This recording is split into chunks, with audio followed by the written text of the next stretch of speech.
Telling stories is one of the most powerful ways in which we learn, and that's what we're hoping to do tonight. So we have 3 speakers who are going to share their authentic experience, and we're first going to start with Jack. Jack is a native of New Canaan and a graduate of New Canaan High School, and still lives in New Canaan today.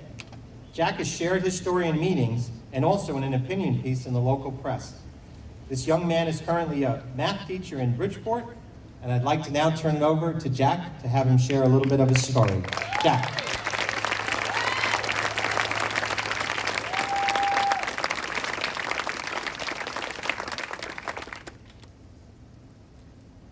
Good evening. My name is Jack, and I'm scared. I'm scared to be up here tonight and scared to be vulnerable to the town and community that raised me. I'm scared. So now what I just did right there was something I had refused to do for 20 plus years of my life, and that is to admit that I'm scared. Growing up here in New Canaan, I was scared to lose soccer games at Waveney Park, and scared for my first day at Sachs Middle School.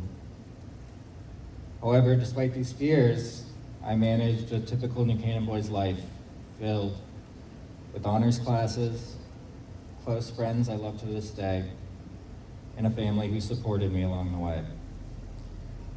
I didn't start drinking to overcome being scared. I didn't know it could do that. I started drinking because it's what others seemed to be doing, and that was fine. It was fine for years, in fact, until it wasn't. Alcohol worked. It worked to befriend strangers and to unwind at the end of each week or day. It came to work to ease my anxiety and to walk through fears that once had me paralyzed. Small lifey things like meeting new people at house parties and opening mail. It worked to make life less scary. It really worked until it didn't. Drugs and alcohol were funny. Hungover meals the morning after a party and stories from the night before really were funny. I laughed about broken furniture and memories missing from my brain. It was funny until it wasn't, and those around me who cared stopped laughing. It didn't take terribly long for me to see that drugs and alcohol began to affect me differently than my peers. While on a given Friday, they looked forward to a fun night, seeing and spending time with friends, I looked forward to a reprieve from a struggling mental health that I lacked the tools and courage to identify and manage. I was sure that a New Canaan boy with good grades, supportive friends, and a loving family could not be depressed, anxious, and eventually addicted. I needed help. When I finally got the help I needed, believe me, I did not ask for it. I learned in recovery that addicts and alcoholics can be described as inwardly frightened, outwardly defiant. Inside, I was frightened to face life without a crutch or an escape route at arm's length. On the outside, I became a professional at pretending things were okay and that they would simply work themselves out. The point is, my recovery didn't start with me asking for help. It started when I finally accepted it. It started when I begrudgingly agreed to talk to a friend of a friend on the phone who had been there before. It continued when I agreed to attend a recovery meeting right here in New Canaan at Silver Hill Hospital. And since then, I've been taught how to walk through small fears in my life, one at a time.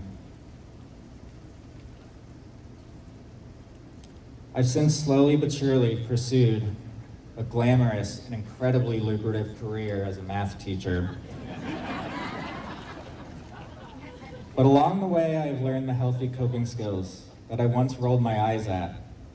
I've let Fairfield County's recovery community help me to become that friend of a friend on the phone who's been there before. To everyone here, I ask of you to offer the help to those you think might need it. It might get rejected at first. Like I said, outwardly defiant. Then offer it again. It might get rejected again and again. It's frustrating, I know. I've been there. But please remember, more than anything, we are scared. Eventually, when connected with the right people who speak the language of addiction, we will take the bait and recovery will begin.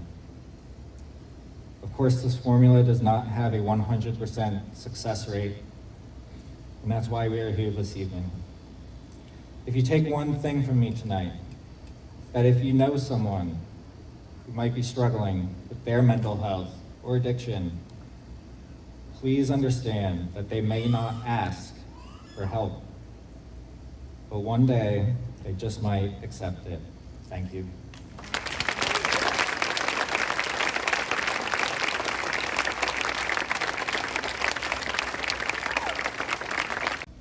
Thank you, Jack. Great job.